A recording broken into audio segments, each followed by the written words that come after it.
Hi, welcome to another Rick Talk.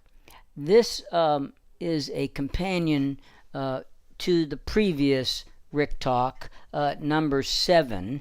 If you've been following the series, the whole resolution issue is an awful lot of information to us to kind of get your head around all at once. So I broke it up into 2 parts.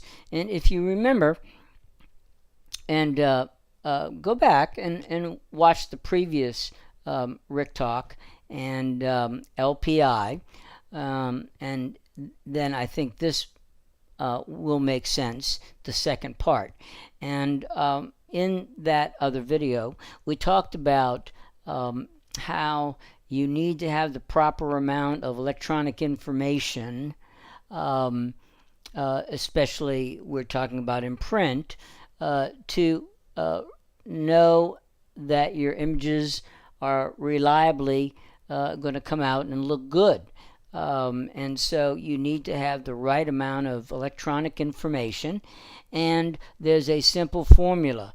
The LPI, or halftone screen, that's used in printing is what creates the halftone cells that give us the illusion of continuous tone. And so we in that previous video we talked about the basic formula.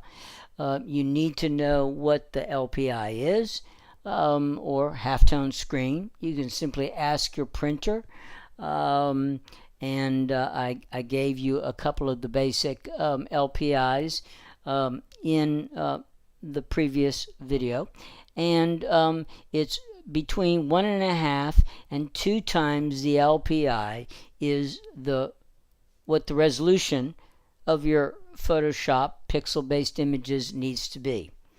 And so what we've got here is another important part of that, and that is that there's also another component, and that is the size and resolution relationship.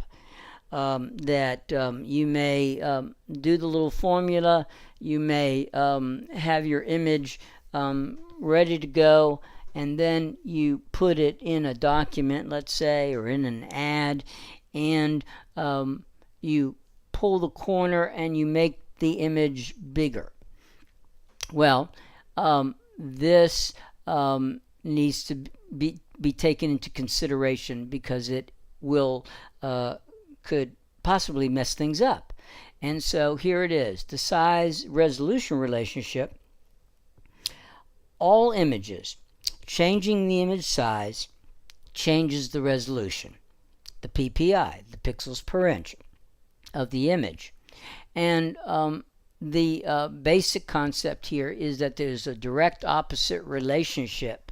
Making the image bigger causes the resolution to go down by the same amount, and the opposite is true. So in other words, if I double the physical size of an image, that is going to cut whatever the resolution is in half. And so again, there's a direct opposite relationship. And so if you increase the resolution, it's going to make the image smaller, physical size smaller. And make the image bigger, it's going to lower the resolution, because it's the same number of pixels, and when you make an image bigger, you spread out those pixels, and so there's less of them in a square inch. And so this is to complete the formula and complete this entire understanding of halftone cells and having the right amount of electronic information. You need to add this component to things. Okay, so the higher LPI for higher quality printing, more smaller halftone cells approximate the continuous tone. And here's how it goes. All right, so here is the complete formula. In the previous video, LPI video, I did the 1.5 times the halftone screen, in this case the LPI of 85, or the high end, 2 times the LPI of 85. But the complete formula is here, adding the third component, and that is any change in size that you would like to make. And it compensates for needing more resolution, or sometimes less resolution, to be able to make the change in size that you want without the final resolution being outside of the basic formula of 1.5 to 2 times the LPI. So really, for you mathematics folks, and I always tease my students and say, hey, look, you know, I got a D in Math 105, and so I'm not a mathematical genius, and you do this a couple of times and it doesn't seem like a very big deal. And so the complete formula, in this case, I would like to double the size of an image that I've been given by a client, and I don't know if I can make it bigger or as big as the client might want. And so 1.5 times the halftone screen LPI, and times 200%, because I want to increase the size. It means that I've got to start out with a minimum of 255 pixels per inch.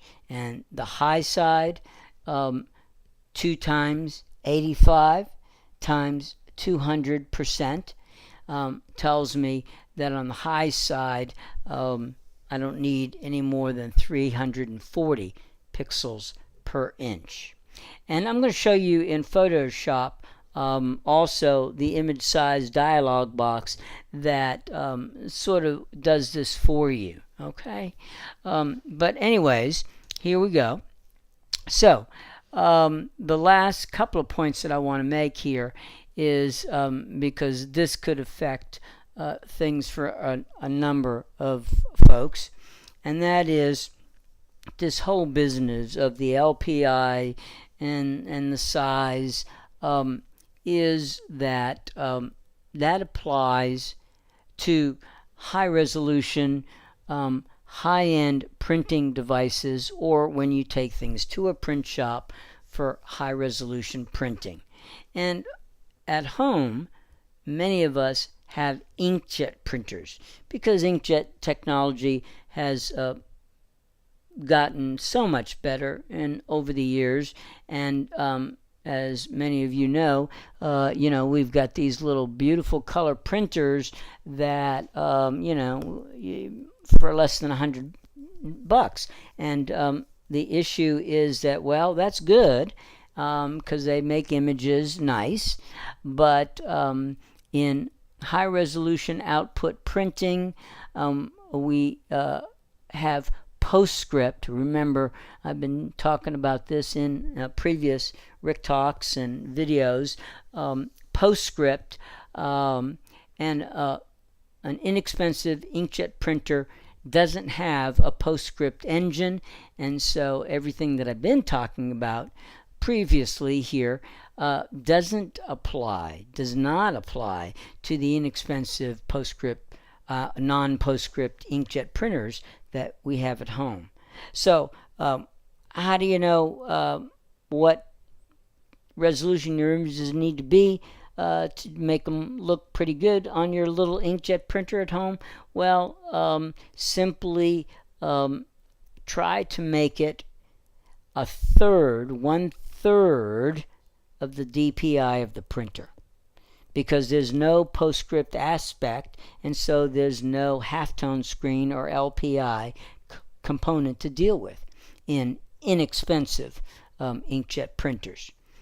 And most typical inkjet printers, I know mine has one of several different resolutions that you can set, and 720, 1440, and the nicest 2880 DPI, dots per inch, are typical of most inkjet printers. And so you would try to make the resolution, the pixels per inch, as close to a third of the DPI of the printer as you can. And that's just a good general barometer to having your images come out and look good. I'm going to jump over to Photoshop here, and let's quickly look at another aspect, or the same aspect,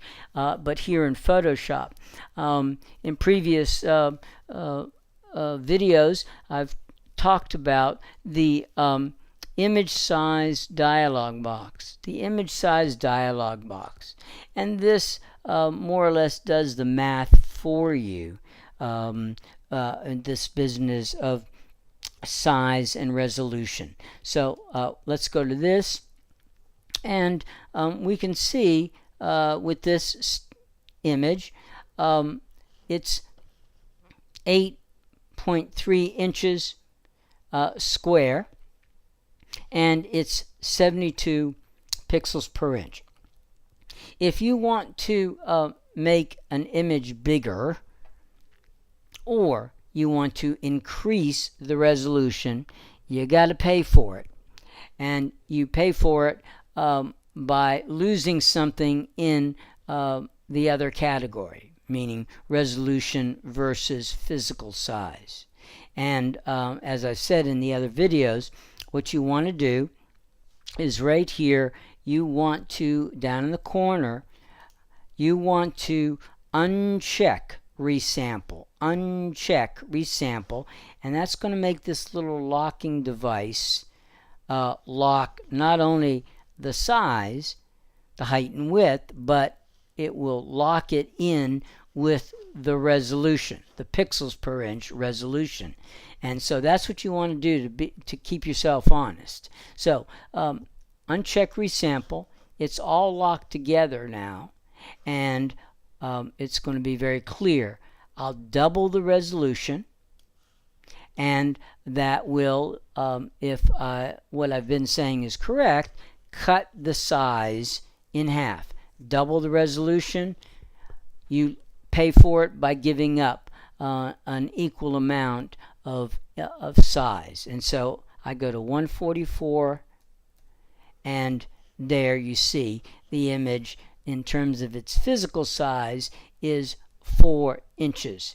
And so you can do that, but you have to lock it all together and to keep yourself honest. Here I'll go up and I'll make it a bigger physical size image, and you'll see the resolution will drop way down. So I'll go, for instance, I'm going to go to 10, and you see the resolution immediately dropped real low. And so if I needed to do something for a newspaper ad, this resolution would be much too low. And so I would need to figure out my little formula and at least raise the resolution to the minimum that's needed, and that would be 127, okay, 1.5 times the LPI of 85. This is for a newspaper ad. Is 170. 2 times 85. I'm sorry, 127, and 2 times 85 is 170. So it needs to be at least 127 pixels per inch, and I'll go 127, and you see it made the image once again fairly small. And if this size is okay for you, then you can use this image, save it like this at 127 pixels per inch, and then don't change the size of it anymore. Let's say in your InDesign software program, so that you can get reliable results and know that it's going to print properly. That's basically it. Watch it a time or two, and I think you can get your head around it. And it's fundamental to having getting reliable results when printing images, especially in the professional arena. Okay, thanks a lot, and for tuning in to another Rick Talk, and there'll be more to come. Thanks very much. Have a great day.